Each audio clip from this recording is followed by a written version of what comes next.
একজন মুসলমানের নামাজ পড়ার পাশাপাশি আরও বেশ কিছু আমল করা উচিত, যার মধ্যে অন্যতম হল কোরআন তিলাওয়াত করা।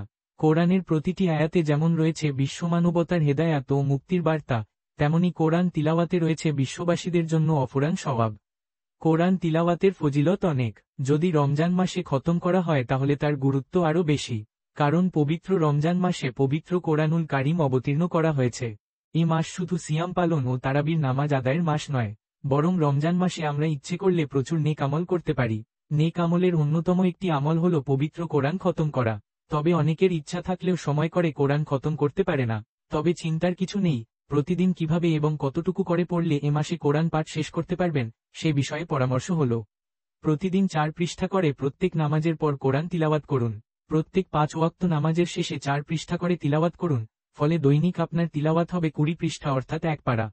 এতে খুব বেশি সময় খরচ হবে না। এভাবে দিনে 1 পারা করে তিলাওয়াত করলে পুরো রমজানে 30 পারা কোরআন শরীফ তিলাওয়াত খুব সহজেই হয়ে যাবে। এছাড়া প্রতি নামাজের সময় 8 পৃষ্ঠা করে পড়লে 30 দিনে 2 বার কোরআন খতম হবে। 16 পৃষ্ঠা করে পড়লে 30 দিনে 4 এবং 20 পৃষ্ঠা পড়লে 30 দিনে 5 বার কোরআন খতম হবে। কোরআন শরীফ না বুঝে পড়লে প্রতি হরফে কমপক্ষে 10 নেকি হয়।